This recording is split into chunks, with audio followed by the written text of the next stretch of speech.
Damos gracias al Señor por un día más en el cual nos permite tener vida y también, ¿por qué no, hermanos?, por la oportunidad que el Señor nos da de estar juntos como hermanos, escudriñando una vez más la revelación que proviene de Él y proviene por gracia.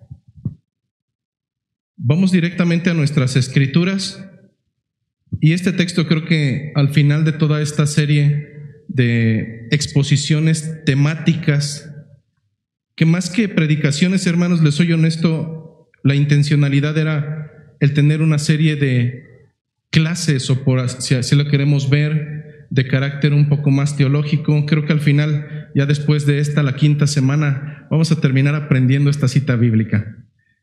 Vamos al libro de Juan, capítulo número 1, y vamos a leer, lo recordamos como en las semanas pasadas, del versículo 1 al versículo 3, y posteriormente de los versículos 14 a versículo 18. Libro de Juan, Evangelio según San Juan, capítulo 1, versículo 1 al 3 y del 14 al 18. Dice la palabra de nuestro Señor en esta mañana: en el principio era el Verbo, y el Verbo era con Dios, y el Verbo era Dios. Este era en el principio con Dios. Todas las cosas por Él fueron hechas, y sin Él nada de lo que ha sido hecho fue hecho. Y aquel Verbo fue hecho carne y habitó entre nosotros, y vimos su gloria, gloria como del unigénito del Padre, lleno de gracia y de verdad. Juan dio testimonio de Él y clamó diciendo: este es de quien yo decía, el que viene después de mí es antes de mí, porque era primero que yo. Porque de su plenitud tomamos todos, y gracia sobre gracia. Pues la ley por medio de Moisés fue dada, pero la gracia y la verdad vinieron por medio de Jesucristo. A Dios nadie le vio jamás. El unigénito Hijo que está en el seno del Padre, Él le ha dado a conocer. Oremos para comenzar en esta mañana, hermanos, y que el Señor nos guíe para que el día de hoy salgamos con un aprendizaje de mayor calidad y cantidad para saber quién es Cristo. Oremos, hermanos. Amado Dios, grandes y maravillosas son tus obras. De tu plenitud surge el asombro de cualquier ser humano, pues es imposible poder reconocer, aún de una manera humana, que eres grande, Señor, que tienes dominio sobre todo lo que hay en esta tierra. Todo lo creado, aún lo que no alcanzamos a percibir, proviene, Señor, proviene de tu palabra. Y sabemos, Señor, que tú eres soberano y que al mismo tiempo, Señor, tú eres sabio y que al mismo tiempo, Señor, tú eres bueno. Por lo tanto, Señor, por cuanto eres soberano, todo lo has permitido, o todo, Señor, tú lo promueves. Pero por cuanto eres sabio, todo lo que permites es inteligentemente correcto. Y por cuanto tú eres bueno, Señor, todo lo que sucede en nuestras vidas es sabio y tendiente a ser bueno. Así es que, Señor, hoy permite que tu palabra llegue no solamente a nuestro pensamiento, sino aún a nuestro corazón. Ayúdanos, Señor. Ayúdanos a enamorarnos cada vez más de Cristo. A conocerle cada vez más en la hermosura de su presencia. A anhelar, Señor, ser iguales que Él cada día más. Y todo esto a través, Señor, de tu palabra. Hoy yo te ruego, amado Señor, toma control de mis labios, de mis pensamientos y aún de mi corazón, para que tu palabra sea el centro y el único pensamiento en esta mañana. Hoy te lo ruego a través del nombre glorioso de mi Salvador Jesucristo. Amén. Tomen sus asientos, por favor, hermanos.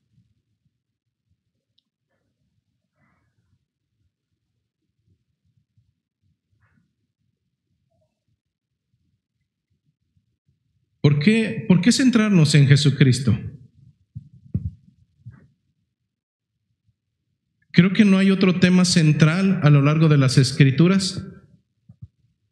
Creo que no hay otra columna vertebral la cual pueda tener una noción de unidad en las Escrituras, sino solamente Cristo desde el Génesis hasta el Apocalipsis.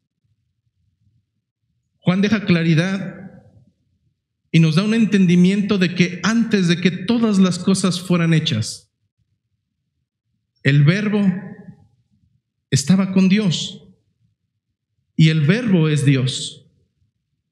De tal manera que cualquier página de las Escrituras a la cual vayamos, hay un elemento unificador y este es nuestro amado Jesucristo. Muchos de los antiguos murieron con la esperanza y con la promesa de poder conocerlo, y aún sin tener sino solamente pequeños destellos de la presencia y de aquello que se prometía al momento en que Él llegara, aún así ellos durmieron con la esperanza y con una sonrisa en sus labios, anhelando la llegada de ese hermoso Salvador. A lo largo de la historia, algunos de ellos comenzaron a verle, sin embargo, aún percibiendo su presencia, le desecharon, haciéndole a un lado y no amándole, sino teniéndole por poco. Las Escrituras nos dicen que desecharon la piedra más importante de la construcción, la piedra angular sin la que el edificio literalmente tambalea y tiene la capacidad no de sostenerse, sino de caer. Hoy en nuestros días, hermanos, me atrevo a decir que somos una de las generaciones más afortunadas que puede existir en todo este universo, pues a nosotros no se nos ha dado los destellos, no se nos han dado elementos como para seguir esperando, sino que nosotros vemos en Cristo una realidad del cumplimiento de las promesas de Dios. En ocasiones pensaríamos que son promesas que se gestaron en el libro de Génesis a partir de que el hombre cae en pecado. No, hermanos. Bajo el entendimiento de la doctrina de los pactos, nosotros comprendemos que en la presciencia del Señor, Él conocía todo esto, y el haber dado a su Hijo no fue un plan B. Desde el principio de la creación, desde antes de la creación, este pacto entre la Trinidad, entre las tres personas de la Trinidad, de poder ejecutar y planificar un plan de redención y de salvación bajo el entendimiento de que la naturaleza de aquella que sería su creación tendería al mal y por consiguiente al pecado. Jesucristo y su disposición a venir a esta tierra aún antes de la creación se encontraba ya en los pensamientos de Dios. El primer pacto, el pacto de la Trinidad. Y es en este sentido, hermanos, que a lo largo de la historia, cientos de personas y miles y millones de personas han escuchado hablar de Cristo. Cientos y miles de personas le escuchan a través de ejemplificaciones, a través de festividades, incluso a través de predicaciones. Y bajo la enseñanza bíblica, podemos comprender que no todos llegan a conocer a Cristo, al menos no al Cristo bíblico, al punto de amarle con todo su corazón, con todo su pensamiento, con todas sus fuerzas. Me puedo atrever a decir que aún hasta en la fecha del día de hoy, hay una alta probabilidad de que algunos de nosotros, aún con tantos años de caminar en la cristiandad, no hayamos tenido ese encuentro. que nos deja maravillados, que nos hace cambiar nuestras prioridades y centrarnos solamente en Él. De tal manera que el haber comenzado a hablar acerca de Cristo tiene dos propósitos, al menos en cuanto a estas enseñanzas que provienen de una rama de la teología llamada Cristología. Y existen dos intencionalidades. La primera de ellas, hermanos, es que sin duda es mi anhelo que cada uno de nosotros hablemos no solamente acerca de Cristo como aquel ser que alguna vez nos han platicado, sino que tengamos los elementos necesarios como para poder incluso tener una defensa de nuestra fe. Pero en muchas de las ocasiones podemos ser incluso centro de burla, porque aún siendo creyentes no conocemos nada acerca de Cristo. Pero sabes, el segundo objetivo es todavía mucho más ambicioso, pero no depende de mí. Y el segundo objetivo, hermano, es que no solamente conozcas de Cristo. Podemos tener buenos apologetas entre nosotros, buenos teólogos, personas que hablen hermosamente, pero que lamentablemente no viven a Cristo. Mi segundo deseo, hermanos, es que cada uno de nosotros, a raíz de conocer a Cristo, nos enamoremos cada vez más acerca de Él. Que le lleguemos a conocer al grado, hermanos, en que tal cual como es el primer mandato de la ley, el más importante, no solamente le amemos con los restos de nuestras vidas, sino que le amemos con todo nuestro corazón. No sé si estarás de acuerdo conmigo, pero en ocasiones cuando tenemos o somos fans de alguna persona, o en algún momento de nuestra historia, mayormente en el tiempo de secundaria, veíamos a alguien y decíamos, ¡ay, es nuestro ídolo! Y realmente era nuestro ídolo, era una construcción humana. Pero no pasaba un poco más de tiempo cuando su verdadera naturaleza iba saliendo a flote a través de los medios o a través incluso de tener un contacto, ¿no? Y ese ídolo o crecía más en nuestro pensamiento y en nuestro corazón humano, o simplemente el hecho de llegar a conocerlo lo tumbaba de su pedestal. Hermanos, solamente a través de empezar a conocer a alguien se puede reforzar nuestro amor hacia él, o simplemente puede llevarnos a quitarlo del pedestal donde algún momento lo teníamos. La intencionalidad, hermano, es que cada vez que tú conozcas más a Cristo, olvídate de los demás, olvídate de la vida de los demás, céntrate en tu propia vida. La intención es que tú directamente, de manera individual, conozcas, te enamores, exaltes y vivas a Cristo. Un porcentaje de ello dependerá que realmente lo conozcas. En este sentido, hemos abarcado ya un total de 3 o 4 domingos, dentro de los cuales hemos centrado nuestra atención en Él. Teológicamente hemos visto cómo es que las Escrituras nos proveen al menos 4 herramientas o 4 elementos a través de los cuales podemos asegurar categóricamente que Jesucristo es Dios. No es un ser humano, no es un profeta, no es la reencarnación de Juan Bautista. No, las Escrituras nos ratifican a través de 4 elementos de los cuales podemos asegurar que en verdad Jesucristo es Dios.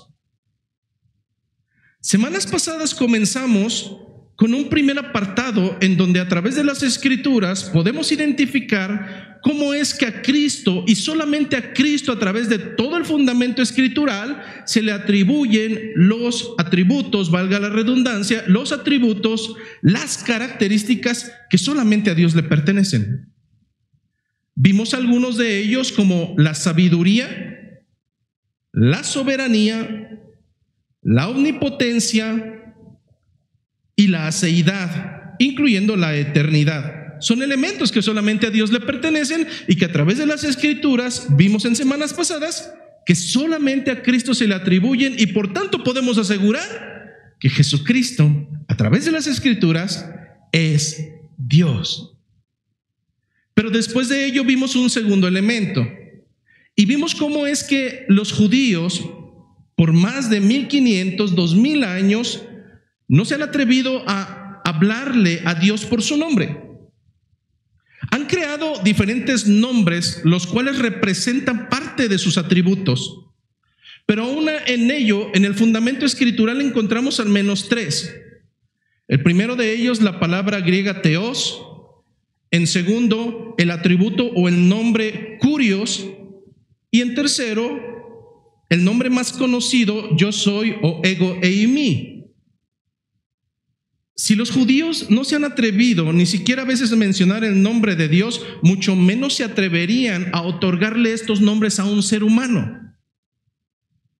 Pero lo que nosotros encontramos las semanas pasadas a través de las Escrituras es que la propia palabra de Dios, una y otra vez se refiere a Jesucristo como el Kyrios, como el ego eimi y como Teos o Dios, de tal manera que a través de los nombres imputados a Cristo podemos asegurar categóricamente que Cristo a través de las Escrituras no es cualquier ser humano.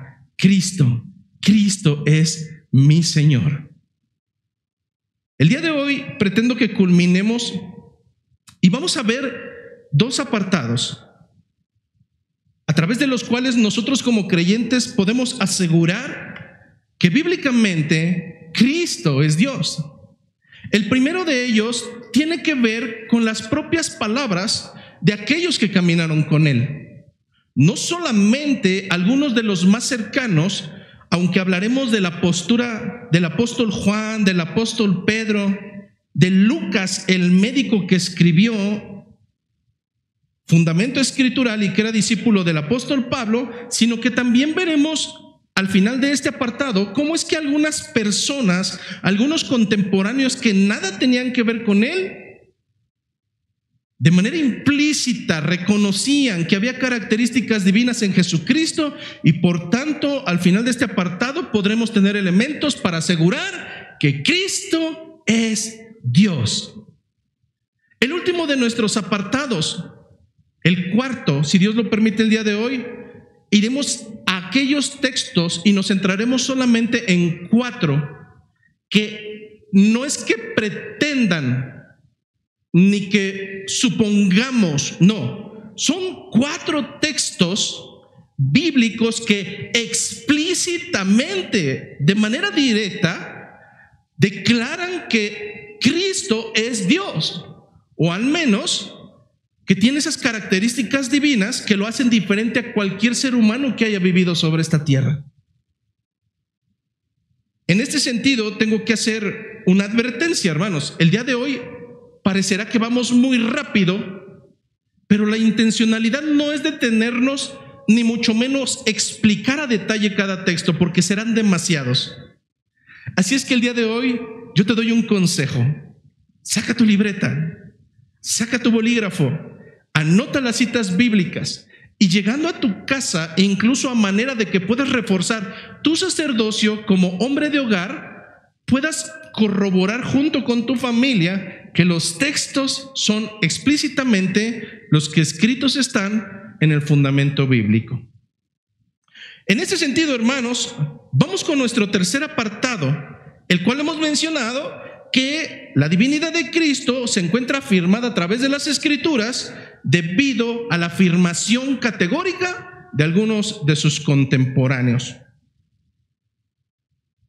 Veamos por un momento qué es lo que la gente tiene que decirnos acerca de Cristo, aquellos que caminaron con Él.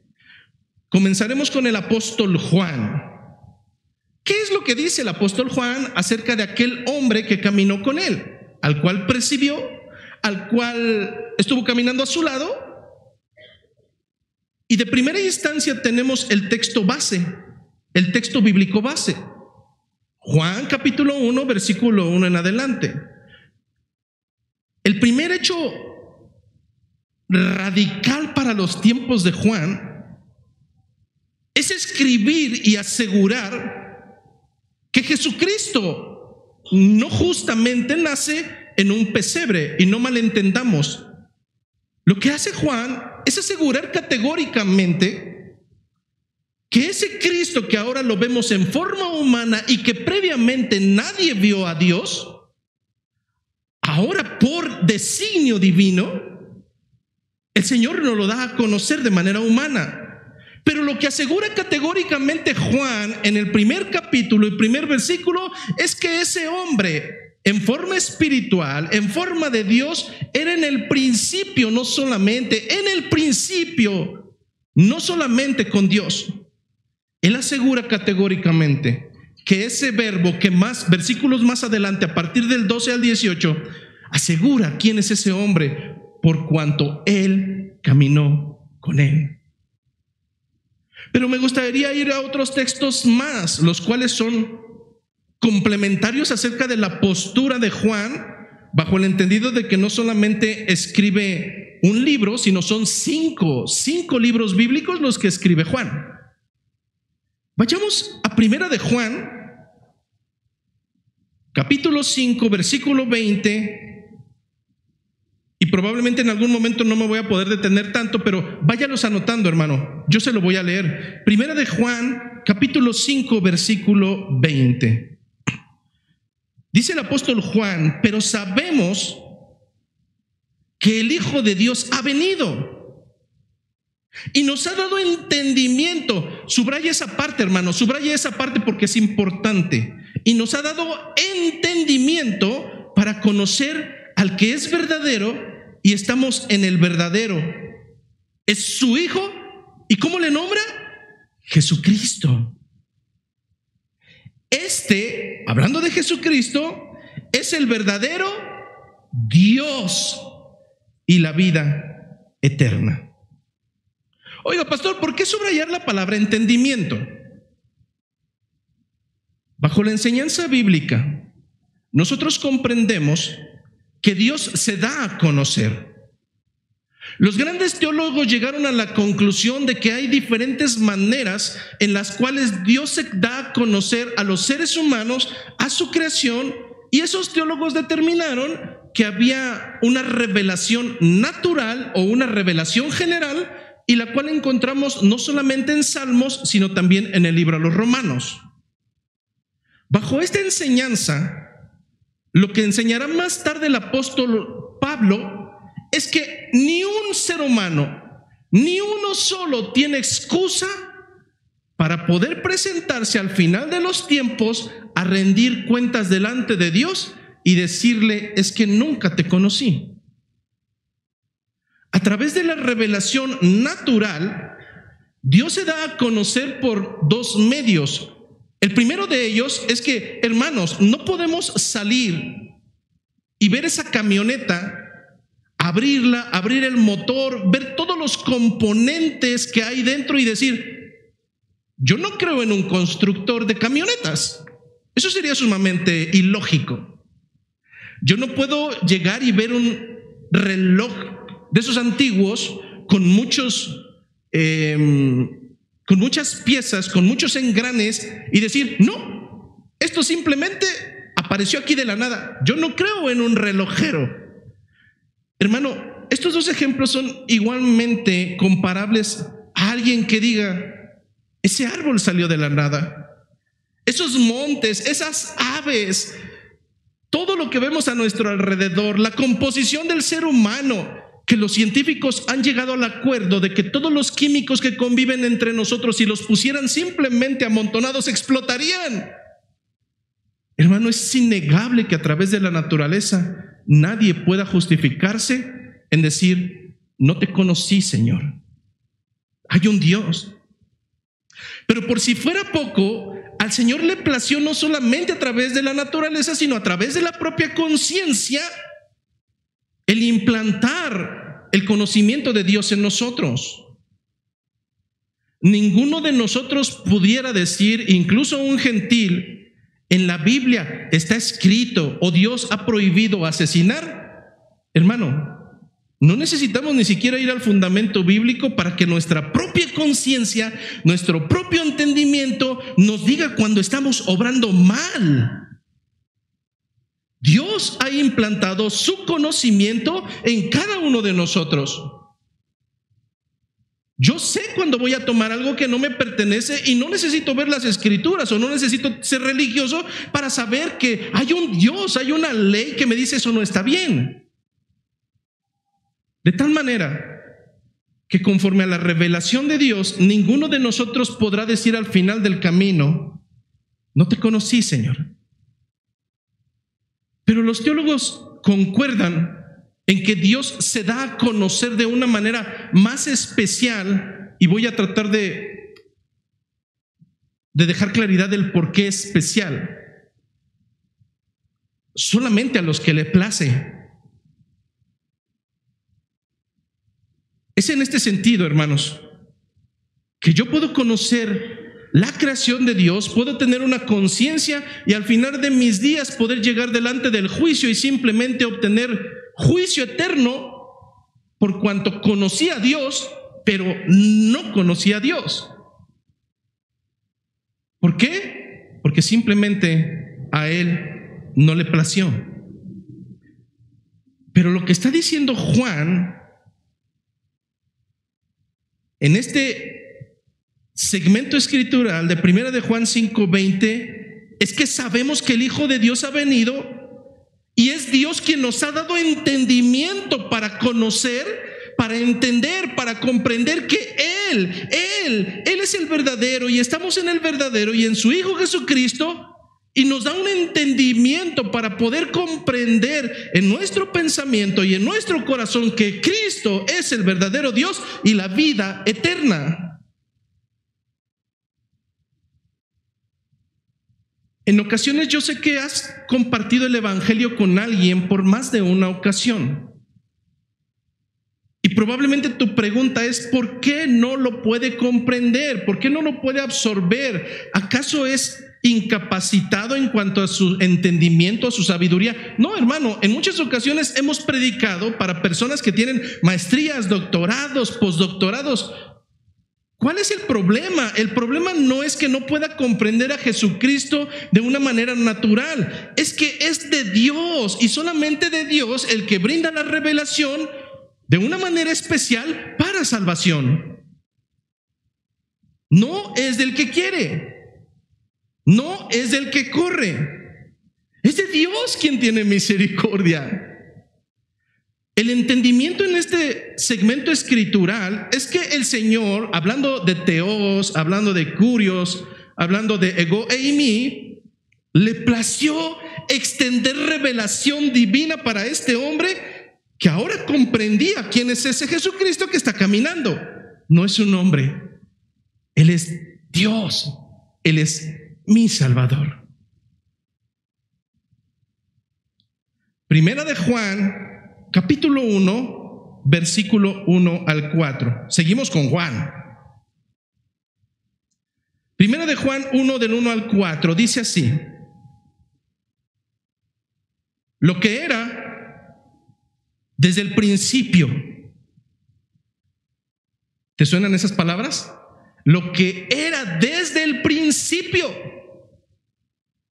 Lo que hemos oído, lo que hemos visto con nuestros ojos, lo que hemos contemplado y aún palparon nuestras manos tocante al verbo de vida. Porque la vida fue manifestada y la hemos visto y testificado, y os anunciamos la vida eterna, la cual estaba con el Padre y se nos manifestó. Lo que hemos visto y oído, eso os anunciamos, para que también vosotros tengáis comunión con nosotros, y nuestra comunión verdaderamente es con el Padre y con su Hijo Jesucristo. Estas cosas os escribimos. ¿Para qué? ¿Para qué Juan nos escribe todas estas cosas? Para que ahora vuestro gozo sea cumplido. Este texto bíblico en específico y otros más probablemente no tengan significancia para nosotros. Hay una alta probabilidad de que incluso algunos de nosotros digamos, ay, otra vez hablar de Jesucristo, ay, no hay otro tema. Hay una alta probabilidad, hermanos, pero Juan está escribiendo a todas aquellas generaciones las cuales no solamente se les reveló, sino que escucharon durante cientos y cientos y cientos de años que venía el Mesías y no llegaba. Tal vez nuestra comprensión, no sé si sea totalmente clara, pero es como cuando, no sé, todos fuimos niños, todos, incluso yo, hermanos. También alguna vez fui niño. Todos anhelábamos diciembre, porque de una u de otra manera sabíamos que iba a llegar algo.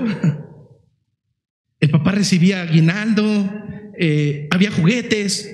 Hermanos, yo estoy totalmente seguro que entre muchos de nosotros hay algunos ansiosos como yo, que de repente es, ay, y ya va a ser, y ya va a ser, y qué me irán a traer, y así, pero desde 2 meses antes. De tal manera que cuando llegaba ese día, no importaba qué hubiera ahí, tu corazón latía y te exaltabas y estabas listo ya para salir a jugar con juguetes a la calle. No estamos hablando de juguetes. Estamos hablando que por cientos de años ellos esperaban al Salvador prometido, al Mesías, al Rey, al mismo Dios. Es por eso que ahora Juan puede decir de manera enfática que él no está hablando de algo que le platicaron, él está hablando de algo que ha visto con sus propios ojos, ratifica que lo vio con sus propios ojos y lo pudo tocar con sus manos. ¿Alguna vez te has puesto a pensar lo que será tocar los brazos, las manos de Jesucristo? Él lo hizo y un día tú y yo lo haremos. Pero él está palpante de gozo y lo único que quiere es transmitir ese mismo gozo para sus hermanos que por más de décadas y décadas estuvieron esperando lo mismo, y simplemente les dice, no tienen que esperar más, Él ha llegado, es Él, le hemos visto, le hemos palpado y ahora queremos que compartan nuestro propio gozo. Él está anunciando su propia vivencia para que ahora los lectores, no solamente de aquel entonces, sepan que el pacto de Dios no fue una mentira o una invención, que ahora, hermanos, es una realidad y se ha cumplido en Jesús el Cristo. Si esto dice el apóstol Juan, ratificando que Cristo es el mismo Dios, ahora ¿qué dice el apóstol Pedro? Un apóstol un poco más aguerrido, con falta de dominio propio, pero al cual, cuando Jesucristo preguntó, ¿quién dice la gente que soy yo? En el libro de Mateo. Algunos dicen que eres un profeta, otros dicen que eres Juan Bautista, otros dicen que eres Elías. Bueno, eso dice la gente, pero ustedes los que caminan conmigo, ¿quién dicen que soy yo? Las Escrituras nos narran cómo es que Pedro, el que menos esperaríamos, Pedro es el que se levanta y le dice, tú eres el Cristo, el Hijo del Dios viviente. ¿De dónde provino esa revelación? Bienaventurado Pedro, porque no te lo ha dado a conocer ni carne ni sangre. Esa revelación ha provenido de mi Padre que está en los cielos. En este sentido, en 2 de Pedro, capítulo 1, versículo 16, 2 de Pedro, capítulo 1, versículo 16 al 18, vemos lo siguiente. Dice ese apóstol llamado Pedro, porque no os hemos dado a conocer el poder y la venida de nuestro Señor Jesucristo siguiendo fábulas artificiosas. Quiero detenerme ahí.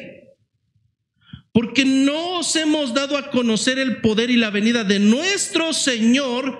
¿Recuerdas que vimos las palabras en el original? La palabra que entra ahí es kurios. Pero si te das cuenta, si dijéramos la venida de nuestro amo Jesucristo, no concuerda. Si dijéramos la venida de nuestro don Jesucristo, tampoco no concuerda. La única palabra que cabe ahí con significado es nuestro Señor, nuestro Dios. Porque no nos hemos dado a conocer el poder y la venida de nuestro Señor, de nuestro Curios Jesucristo, siguiendo fábulas artificiosas. ¿Qué es una fábula? Pero además, ¿qué es una fábula que tiene apellido y ahora le llamamos fábula artificiosa? Para poder comenzar, hermanos, cuando nosotros hablamos de una fábula, hablamos de un relato ficticio en el cual se utilizan personajes ficticios para traer una moraleja de carácter moral para ciertas personas. Lo que está diciendo Pedro es que no viene a hablarles acerca de el Dios Jesucristo a través de relatos ficticios con personas o personajes ficticios, pero además le pone un apellido, artificiosas. Porque por un lado dice, no es un relato ficticio, pero artificiosa se traduce como falso. Lo que vengo a decirles, en palabras de Pedro, no es algo que me he inventado. No es algo que es falso. Y continúa diciendo, sino como habiendo visto con nuestros propios ojos su majestad. Pues cuando él recibió de Dios Padre honra y gloria, le fue enviada desde la magnífica gloria una voz que decía: este es mi Hijo amado, en el cual tengo complacencia. Culmina diciendo el apóstol Pedro, y nosotros oímos esa voz enviada del cielo cuando estábamos con él en el monte santo.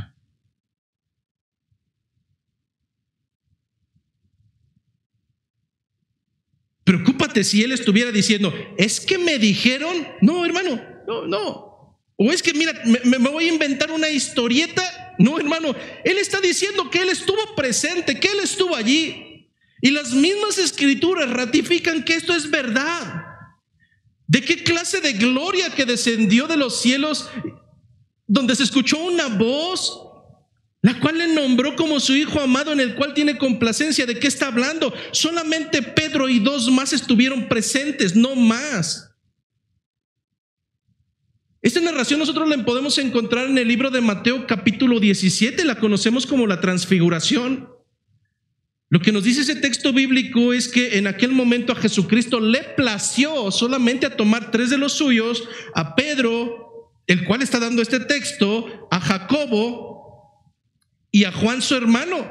¿Qué sucedió en aquel monte? En aquel monte, las escrituras nos narran cómo es que una luz brillante, más que el sol, empezó a inundar la presencia de Cristo en su rostro.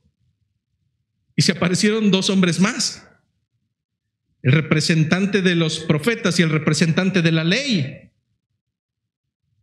Y los 3 tenían una conversación la cual él no pudo percibir. Pero Pedro estaba tan fascinado, tan lleno de la presencia del propio Dios delante de su rostro, que incluso le dijo: Señor, ¿quieres que hagamos 3 enramadas para que estén a gusto, tú, él y él? Él estuvo presente, hermanos. Él estuvo presente mientras aquella voz de los cielos, algo que no sucede en nuestra vida cotidiana, ratificaba que aquel hombre no era otro sino el mismo Dios, el cumplimiento de las promesas, de los pactos, el cual tú y yo no tenemos que esperar, sino al igual que Pedro y al igual que Juan, gozarnos, porque no seguimos a un profeta ni a un maestro, seguimos al mismo Dios. Segunda de Pedro capítulo 1 versículo 1, sigue hablando Pedro. Segunda de Pedro capítulo 1 versículo 1, dice así: Simón Pedro. ¿Quién está escribiendo? Simón, que también conocemos como Pedro. Simón Pedro, siervo y apóstol de Jesucristo, a los que habéis alcanzado por la justicia de nuestro Dios y Salvador Jesucristo una fe igualmente preciosa que la nuestra. No sé si fue muy rápido, pero vamos a rebobinar un poco. Lo que está haciendo Pedro a través de este documento es hablar a aquellos que bajo su pensamiento y su corazón han alcanzado la misma gracia que él. Traducción, le está hablando a sus hermanos en Cristo. Pero lo que está diciendo Pedro es que esa justicia y esa fe no provienen porque fueron a la ferretería a comprarla. No porque fueron a una tienda departamental y me da 5 piezas de fe y 2 de justicia. No, hermanos. Pedro está identificando que esa justicia y esa fe no provienen por intelecto, no provienen porque querramos. Lo mismo que nos enseña las Escrituras. Nos dice que esa fe y esa justicia tiene una fuente, la cual tiene que tener en su propia decisión el otorgarla. Y deja claridad que esa justicia y esa fe provienen de nuestro Dios y Salvador, al cual identifica como Jesucristo. Hermano, ¿qué importancia tiene todo esto?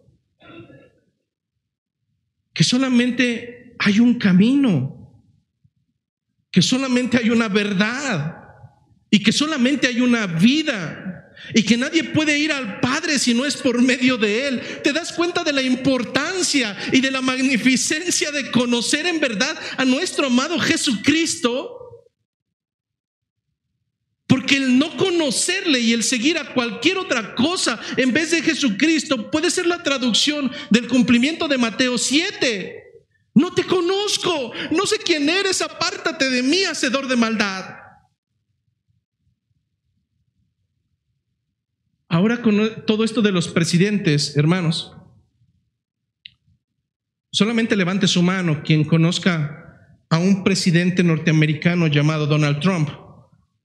¿Quién lo conoce? Ok, perfecto. Creo que la gran mayoría.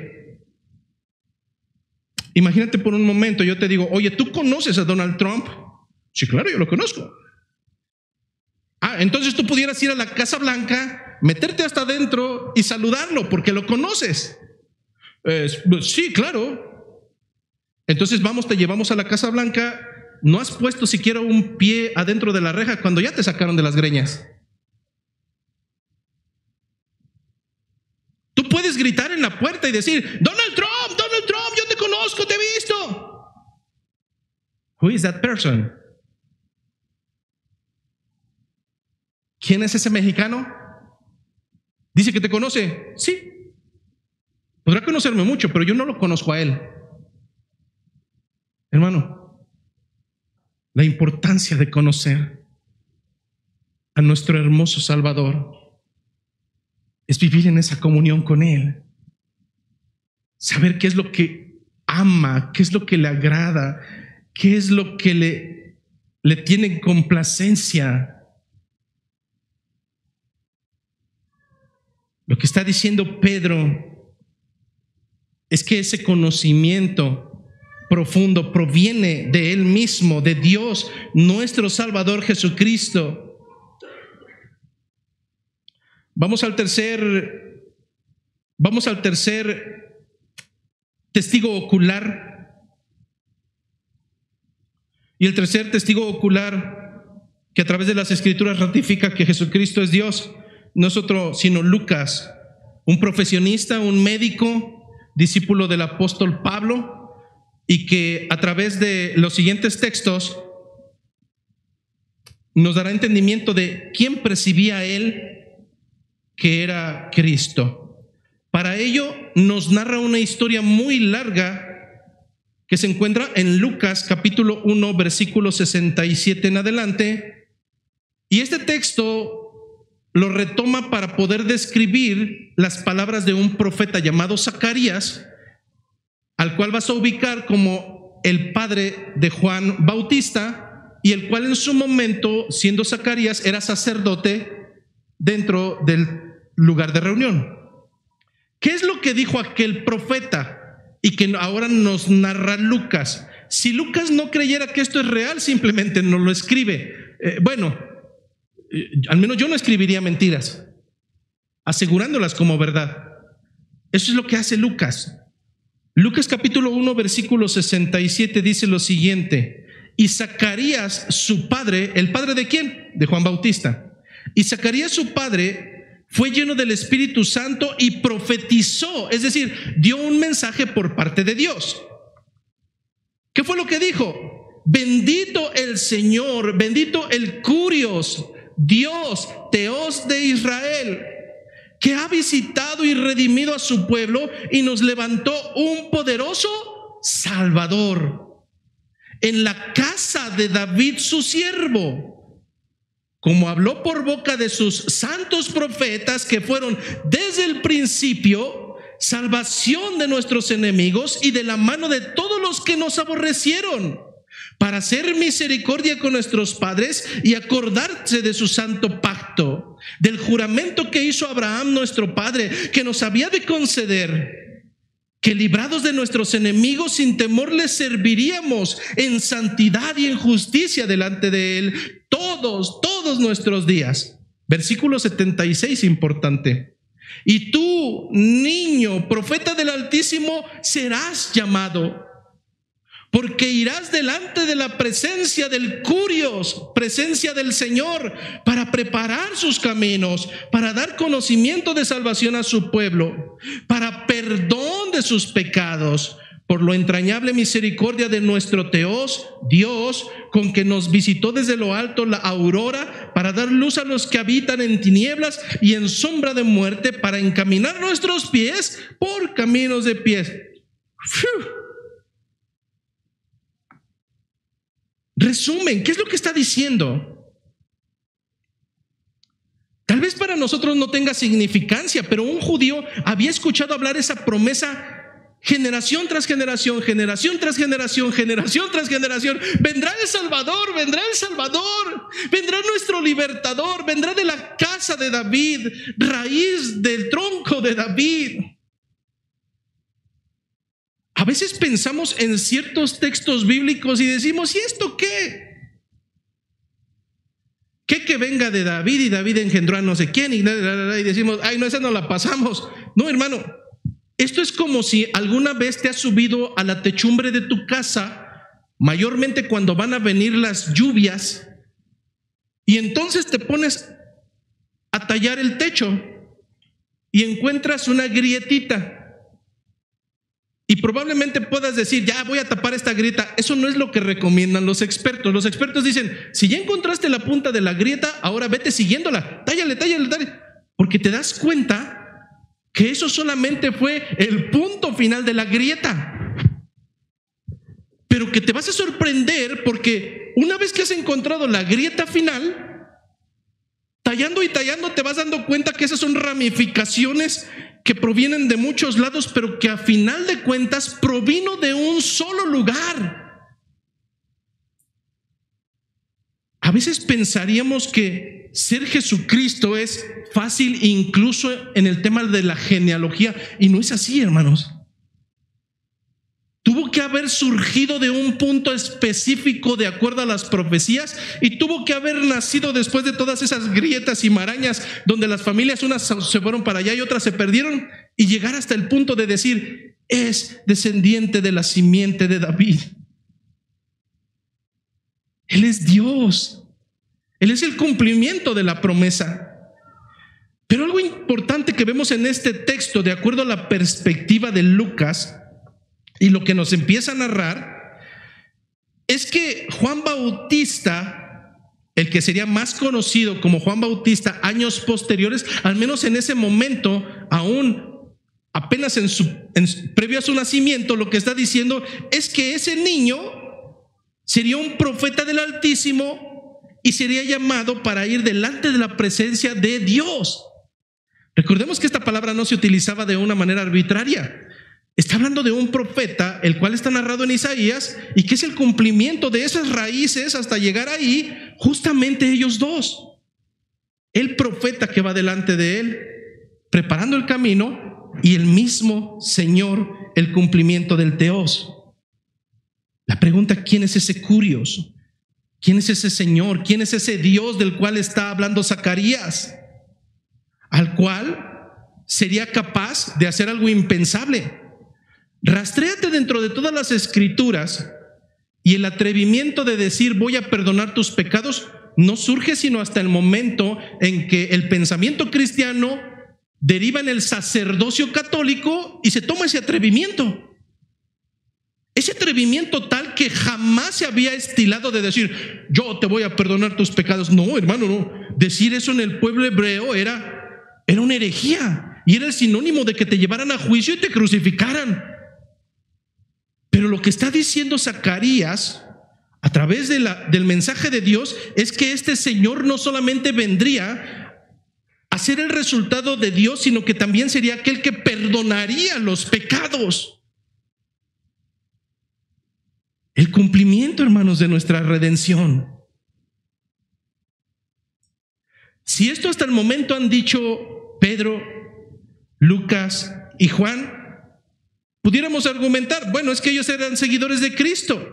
Vamos a ver 3 ejemplos, al menos 3, de cómo es que la gente alrededor de Jesucristo tenía expresiones, y si bien vamos a encontrar la palabra se asombraban, tengo que tratar de dejar de claridad antes, ¿no? No es lo mismo un asombro cuando alguien nunca te regala nada el 10 de mayo y este 10 de mayo llega y, te traje un chocolate y tú, ¡wow! ¿No? Te asombraste. Pero ese no es el tipo de asombro que se va a narrar en los siguientes textos. Porque el origen del motivo del asombro no es humano. Veamos qué es lo que sucede en el primero de ellos. Mateo 8:23. Dice que entrando Jesucristo en una barca, sus discípulos le siguieron. Y he aquí se levantó en la mar una tempestad tan grande que las olas la cubrían la barca, pero él dormía. Hermanos, ¿quién duerme en una barca cuando estás en medio de una tempestad? Nadie. Versículo 25, y vinieron sus discípulos, es decir, sus seguidores, y le despertaron diciendo, ¡Curios!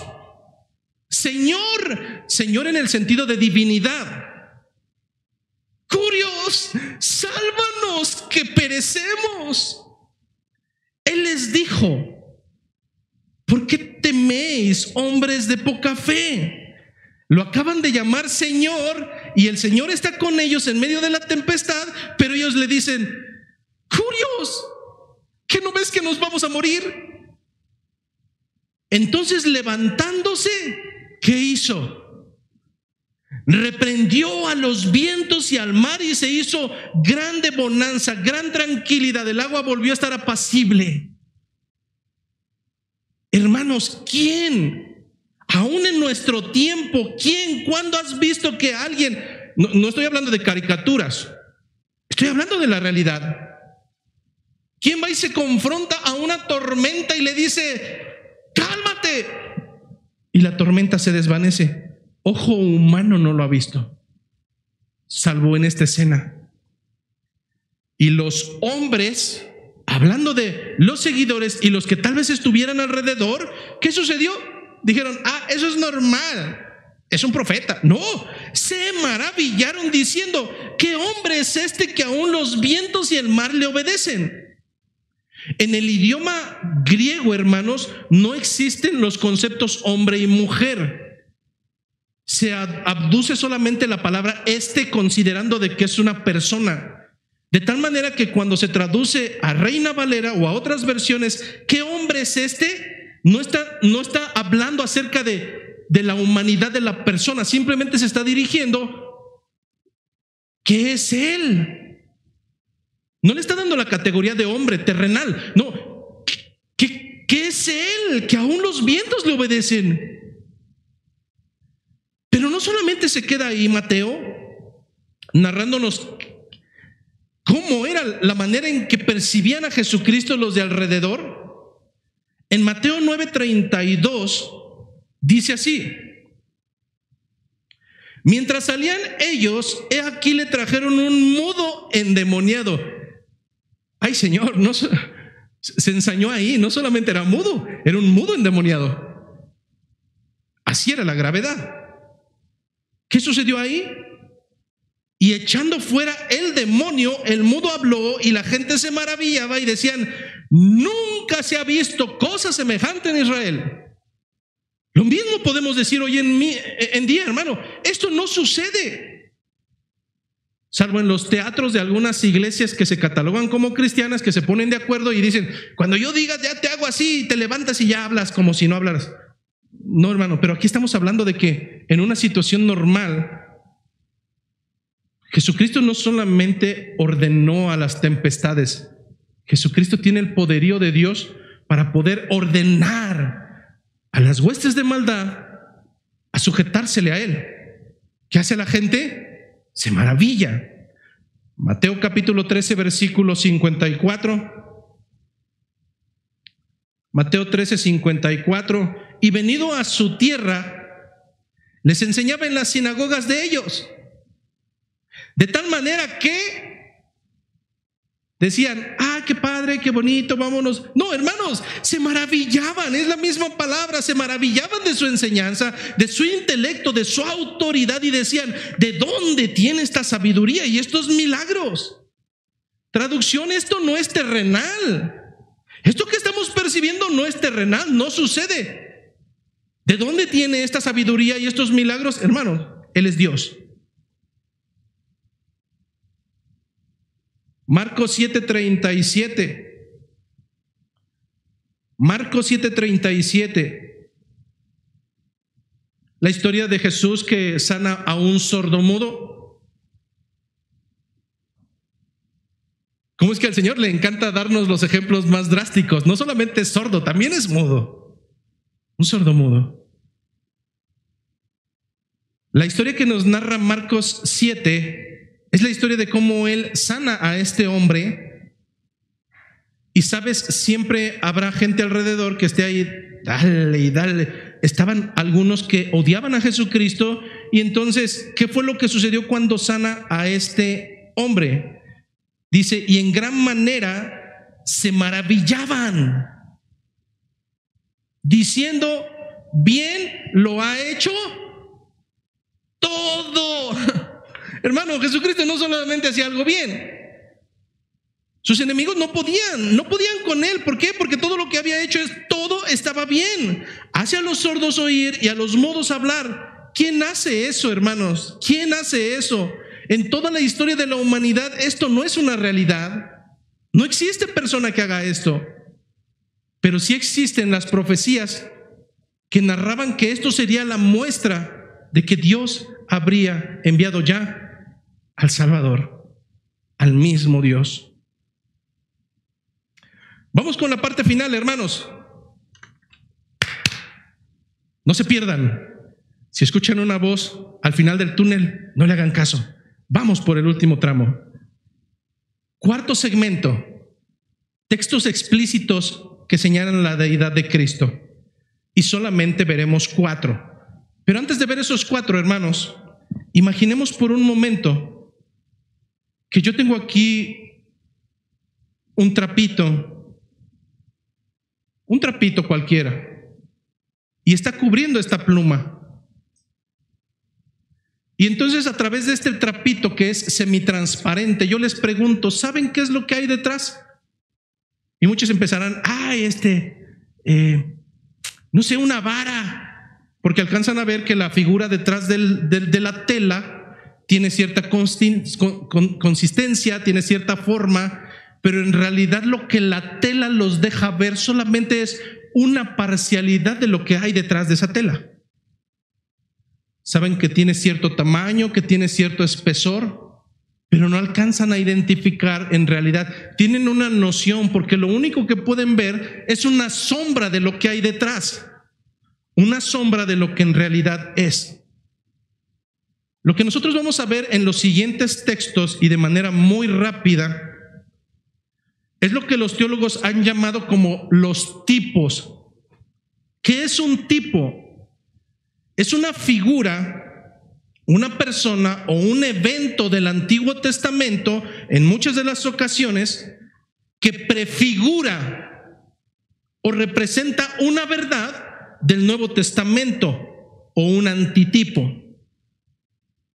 El antitipo será la realidad del Nuevo Testamento que cumple o realiza la verdad que el tipo representaba.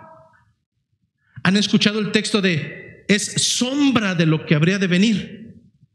Bueno, a lo largo del Antiguo Testamento, Dios reveló ciertas características, ciertos tipos de la promesa que estaba detrás de esa sombra, para que fueran conociéndole de manera gradual y paulatina, para que en el momento en que ese Cristo realmente saliera de las sombras, le pudieran identificar sin ninguna equivocación, porque todo lo que se había hablado acerca de él, acerca de los tipos del Antiguo Testamento, solamente apuntaban a él.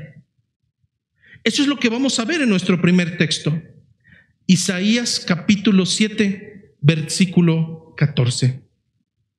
Isaías capítulo 7, versículo 14. Textos que hablan explícitamente de Jesucristo como un Dios.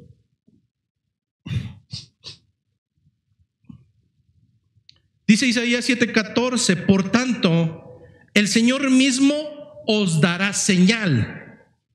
¿De dónde va a provenir esa señal? Del Señor, de Dios.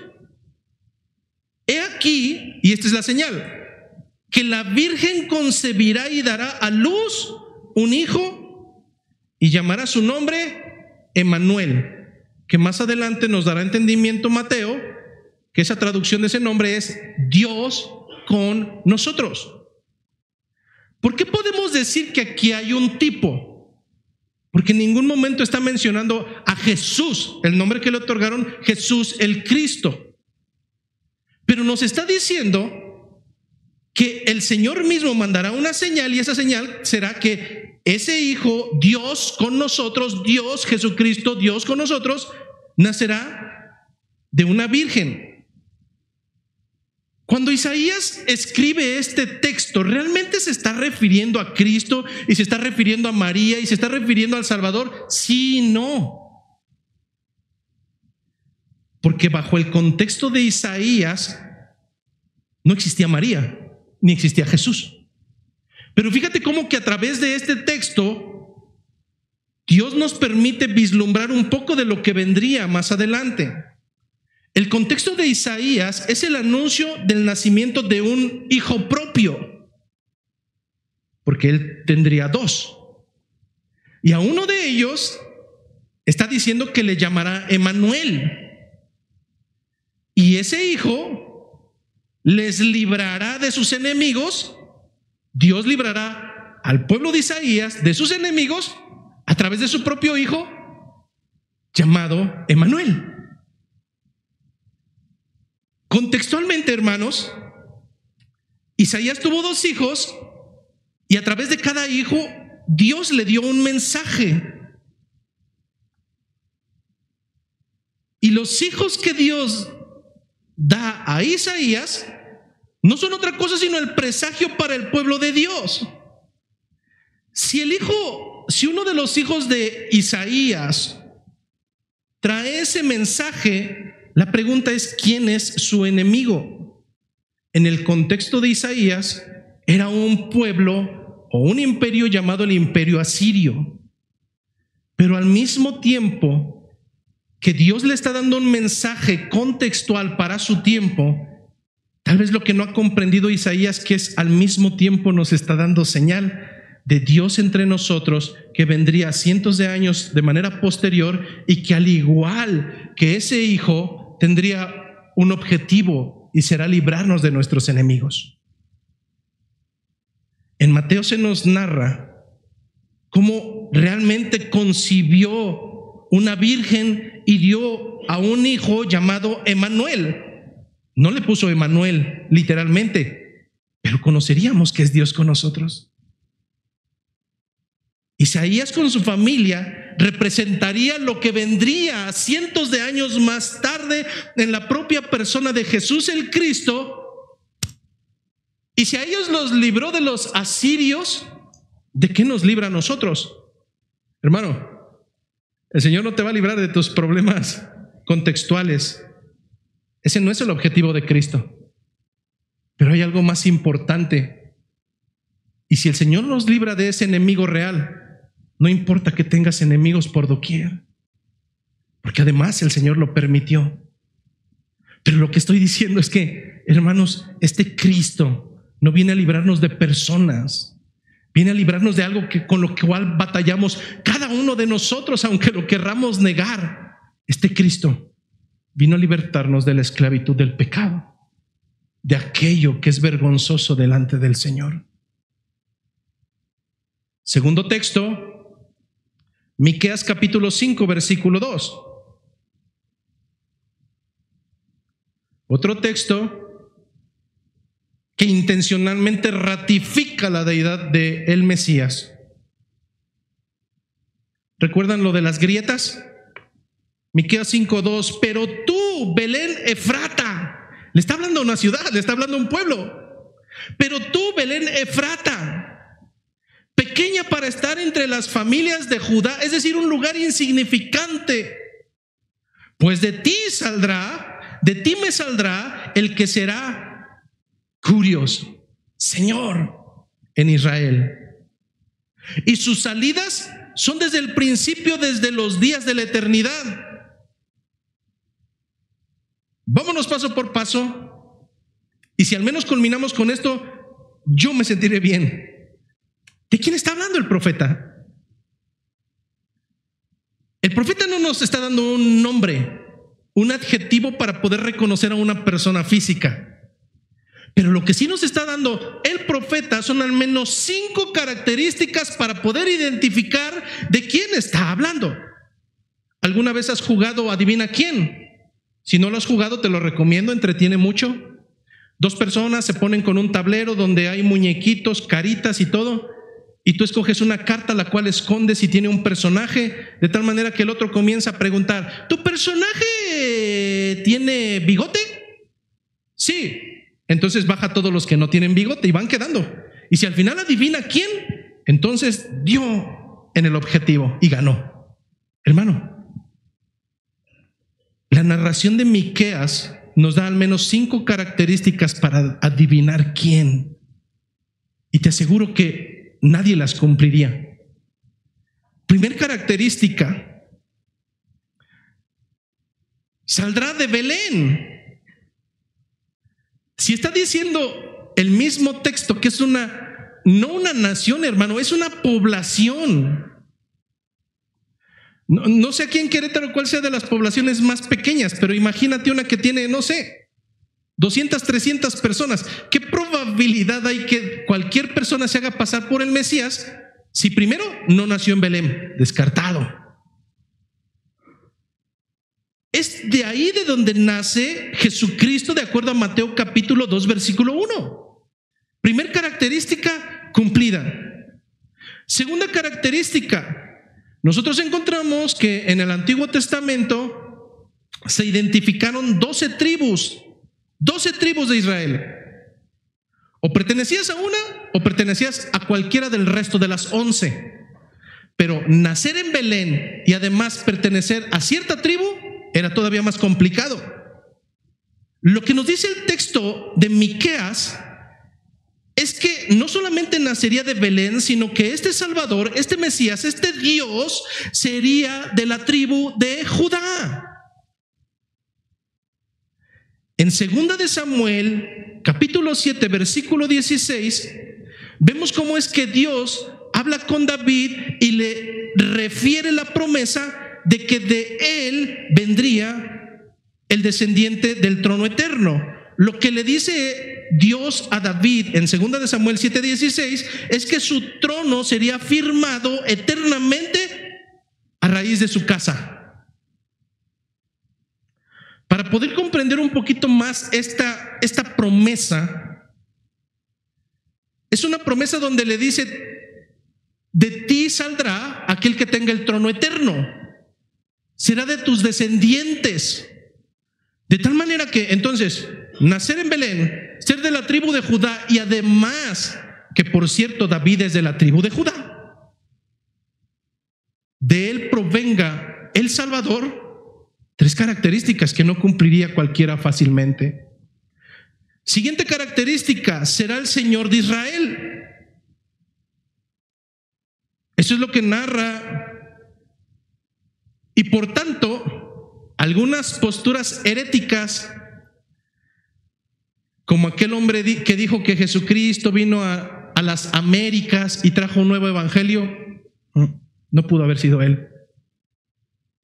¿Dónde es la región donde dice que señorearía terrenalmente? Señor de Israel. Siguiente característica, y esta es importante. Dice Miqueas que este Salvador, este Dios, lo reconoceríamos porque sus salidas son desde el principio. ¿De qué está hablando?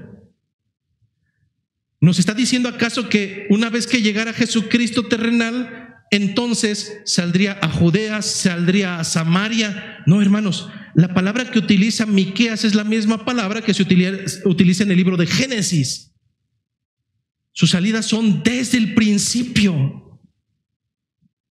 ¿De quién puede hablar Miqueas al hablar acerca de este Salvador, de este Redentor que humanamente proviene de Belén, proviene de la tribu de Judá y es descendiente de David? No nos está hablando de un profeta, nos está hablando del mismo Dios. Sus salidas son desde el principio.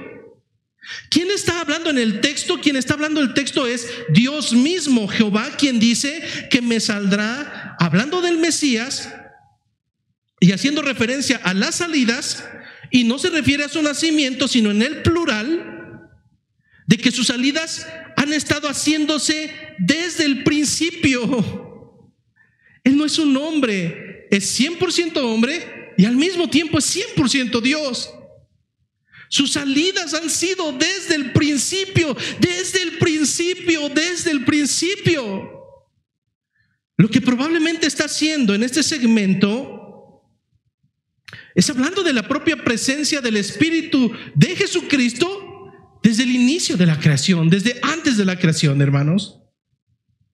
Cuando habla desde el principio, está hablando que lo hace desde la eternidad. ¿Quién puede hacer eso? ¿Cualquier hombre? No, solamente un Dios, al cual se ha nombrado el Curios, Jesucristo. Nos quedaremos con el último texto. Y para aquellos que les gusta apuntar por el grupo de comunicación, mandaré el último. Pero nos quedaremos solamente con 3 para poder concluir. Romanos capítulo 9, versículo 1. Recuerden que estamos en la parte final, textos que de manera directa ratifican la deidad o la divinidad de Cristo. Romanos capítulo 9. ¿Quién escribe? Pablo, el apóstol Pablo. ¿Qué escribe Pablo a los romanos? Romanos 9:1, verdad digo en Cristo y no miento, y mi conciencia me da testimonio en el Espíritu Santo que tengo gran tristeza y continuo dolor en mi corazón. Pablo estaba atribulado, Pablo tenía dolor en su corazón y continúa diciendo: porque desearía yo mismo ser anatema y separado de Cristo por amor a mis hermanos, los que son mis parientes según la carne, que son israelitas, de los cuales son la adopción, la gloria, el pacto, la promulgación de la ley, el culto y las promesas, de quienes son los patriarcas y de los cuales según la carne vino Jesucristo, el cual es cualquier hombre. No, no dice eso. El cual es Dios sobre todas las cosas, bendito por los siglos. Amén. Cuando Pablo, hermanos, camino de Damasco, le derriba una luz resplandeciente, dejándolo sin visibilidad. Y escucha que le dice: Saulo, Saulo, ¿por qué me persigues? ¿Acaso Saulo estaba persiguiendo a alguien? No, Saulo estaba persiguiendo a los seguidores de Cristo, pero esa voz le dice: ¿por qué me persigues? Saulo le contesta, Curios, Señor, Dios, ¿quién eres? Yo soy Jesucristo. Yo soy Jesús, el Cristo.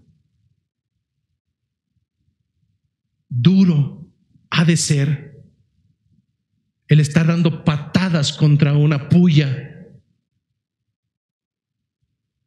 Pablo tiene noción de quién es ese Señor, el cual le rescató y le eligió como si fuera un abortivo fuera de tiempo. Pablo ahora está dejando claro que esto es lo que él cree, que Cristo proviene de los primeros padres de la cristiandad, de los patriarcas, de aquellos que fueron antes de él, y de los cuales, de acuerdo a su carne, vino como el Cristo, pero no como cualquier profeta o como cualquier Mesías, porque hubo cientos de ellos, sino como aquel que es Dios sobre todas las cosas. Al final, hermanos, quisiera llegar a una conclusión y me gustaría leerla. ¿Cuál es la conclusión después de 5 domingos? La conclusión es esta: la evidencia bíblica sobre la divinidad de Jesucristo no es ambigua ni secundaria. Es una verdad, hermanos, que ha sido revelada, afirmada y adorada, sostenida con claridad a través de las Escrituras, por cada uno de los que le conocieron, a través de sus atributos divinos, sus nombres, la adoración que recibe y la declaración explícita de su deidad. Las Escrituras nos confrontan con una sola conclusión posible, una sola conclusión posible: Jesucristo es verdadero Dios y es verdadero hombre. Esta verdad no es meramente teórica, ni mucho menos dogmática, sino profundamente pastoral y vital para la fe de cualquier cristiano. Si Jesús no es Dios para ti, entonces su obra redentora carecería de valor eterno. Su muerte sería la de un mártir admirable, pero no la del Cordero de Dios, que quita tus pecados y los míos, el cual quita los pecados del mundo. Pero al ser Dios, su sacrificio tiene valor infinito, su mediación es eficaz, su autoridad, hermanos, es absoluta, y su presencia en nosotros por el Espíritu es poderosa y además transformadora de corazones y de vidas. No solamente yo, sino muchos de ustedes han experimentado a través de un cambio de corazón que en verdad seguimos a Dios. La certeza de que Jesucristo es Dios no solo tiene ni sostiene nuestra doctrina, sino también nuestra adoración y nuestra esperanza eterna. Por eso, como pastor y como creyente al mismo tiempo, hermanos, no solo defiendo esta verdad, sino que la proclamo con gozo, la enseño y la busco enseñar con fidelidad, y busco vivirla en total reverencia.